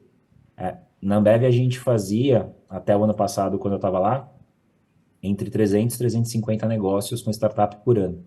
A imensa maioria dava errado, e a imensa maioria era para colocar dentro da companhia uma solução que resolvia um problema de curto prazo da Ambev. E a gente fazia isso porque tinha segurança de que, apesar de ter muita gente boa dentro da companhia, a gente não tinha todos os melhores cérebros do mundo. E hoje você tem nas startups, nos institutos de pesquisa, talvez pessoas focadas em resolver um problema muito específico, que às vezes é o seu problema, e que resolve com uma qualidade e com preço muito melhor do que você fazendo dentro de casa. Para dar um exemplo aqui que eu acho que é emblemático, a gente pesquisou por muito tempo entrega por drone lá na Ambev. Valia muito mais a pena investir numa startup de drone e testar o modal do que criar uma área de drone delivery, ter um head, ter um time, sem saber o que ia dar. Então, acho que o incremental, ele deveria ser muito mais incentivado. E aí, eu acho que é um pouco do que eu falei antes, que é como é que vocês acabam reescrevendo os códigos aí na Timenal para as pessoas, se for do interesse de vocês, gastarem tempo com inovação incremental. Se uma pessoa traz uma solução que é aplicada e essa pessoa traz valor para a companhia e essa pessoa é reconhecida, remunerada e promovida, fica tranquilo que todos os outros colaboradores vão estar entendendo o que deveria ser feito. Acho que eu estou falando com um público super adulto aqui, e no fim do dia é muito do que eu acredito, assim. Vou falar um negócio que é até um pouco forte. Eu tenho dificuldade de enxergar a cultura de uma empresa diferente de reconhecer, remunerar e promover as pessoas. De uma maneira bem simplista, para mim é isso. Óbvio que se eu falar isso para uma pessoa que é especialista em cultura, ela vai ter N argumentos. Mas de uma maneira simplista, e para a gente começar a pensar em inovação, talvez seja uma forma de você trazer os resultados de uma maneira mais pragmática. Não, e esse incentivo à inovação incremental ele é fundamental até para que a gente, como você falou, além de você criar recursos, né, você make money, né, para você possa fazer apostas mais ousadas, não ganhar dinheiro, mas, né, fazer dinheiro para que você possa eventualmente depois fazer essas apostas mais ousadas. Ele cria um ambiente de confiança no seu cliente também, né? Então, assim, já estive do lado da consultoria, e era comum, né, que as empresas, às vezes, pelo que você falou, por ser mais sexy, apostasse muito no lado mais disruptivo e radical e esquecesse o incremental, e aí você não tem esse reconhecimento do seu cliente, da sua capacidade de inovar, que você pode construir no dia a dia por meio da inovação incremental, e aí é complicado que você abra espaço para essa inovação mais radical e mais disruptiva. E a gente tem trabalhado... Oi? Não, termina, desculpa. Não, vai lá, depois eu complemento, eu já ia puxar um outro gancho. E tem um erro teórico que a gente comete, que é achar que de um lado tem inovação e do outro lado tem a eficiência. Sendo que você precisa ser eficiente para ter espaço para construir a inovação. Se a Ambev não conseguisse entregar cerveja no prazo, no preço, com qualidade, provavelmente os próximos produtos e serviços que ela criasse, o consumidor não ia acreditar. Para falar, cara, você não consegue fazer nem um arroz com feijão bem feito, por que eu vou comprar um novo produto e serviço que você está criando? Se você não faz nem o que você faz há 30 anos, quem disse que isso que você está fazendo de novo vai ser bom? É esse olhar que a gente precisa mudar. O que importa hoje não é nem o foco no cliente, é o foco do cliente. A gente precisa entender onde está a atenção dele. O que é valor e onde você, como empresa, consegue monetizar além do seu core, que você precisa cada dia mais fazer de maneira mais eficiente. A gente fala muito de inovação de uma maneira romântica, como se fosse arte. Inovação é processo. Inovação, talvez, bem aplicada, seja uma das áreas mais chatas, porque é um processo com repetibilidade para extrair dados, para fazer melhorias de maneira iterativa. Isso é extremamente matemático, isso é extremamente processual, isso é engenharia pura. Está longe de ser arte. É que a gente pega as exceções de a pessoa que saiu da universidade e criou um unicórnio. Cara, não é verdade. Quando você olha os dados... O filme do Facebook, geral, né? O filme do Facebook mentiu, né? A maior parte dos negócios é formada por executivos e executivas com décadas de experiência num setor. Maior parte dos unicórnios é liderado por doutores que têm conhecimento muito profundo sobre um determinado problema e, por conta disso, construir uma solução. Esse é o negócio. Não se enganem achando que eu vou sair do emprego hoje e vou construir um novo negócio porque todo mundo com o celular na mão é uma emissora de TV, hoje a barreira de entrada na internet é muito baixa, é só investir em tráfego pago que eu vou bombar. É bem provável que não dê em nada, tá? Você precisa de muito mais conhecimento do que você imagina. E estudar tem sido cada vez mais negligenciado, mas nunca foi tão importante você entender profundamente um assunto, porque os problemas fáceis e complicados ficaram para trás, a gente resolveu. Só sobrou problema complexo. Boa. Bruno, se deixar, a gente vai aqui até mais tarde, né? E aí eu vou fazer o seguinte, da próxima vez que você vier aqui na Timenal, a gente bate papo e aí a gente grava para fazer a extensão, porque senão eu poderia ficar te perguntando aqui mais várias coisas. Eu tenho 3 perguntas, 2 que vieram do chat e uma de uma pessoa que está presencial aqui, da Jéssica, da ESH, e eu queria propor para você, para a gente responder, fazer um bate-papo, fazer um bate-bola aqui, 2, 3 minutinhos para você responder cada pergunta para a gente conseguir fazer o encerramento no horário proposto. Pode ser? Eu vou começar aqui com... Eu vou dar... Tá bom. Mas se você estender também, se você achar necessário, a gente tá aqui para isso.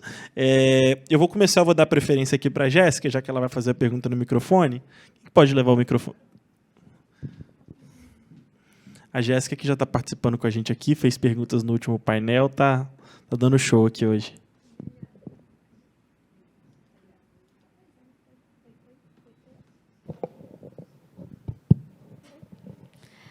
Olá. Bruno, bom te ver de novo.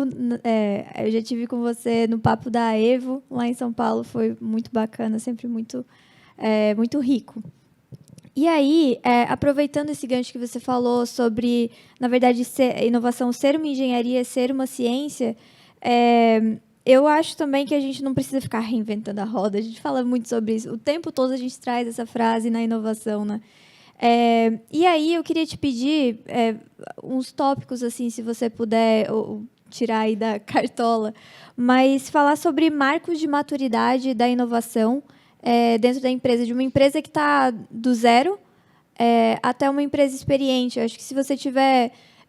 eu sou uma pessoa mais visual, mas se você tiver também visualmente, ou como você estrutura esses marcos, e o que a gente falou antes no último painel, né, problemas bons que a gente vai encontrando, novos desafios, marcos de maturidade mesmo, de inovação em empresas que estão iniciando, e até o supra-sumo, que era o que a gente estava falando, assim, matou a área de inovação, e se a cultura está no sangue de todos, né?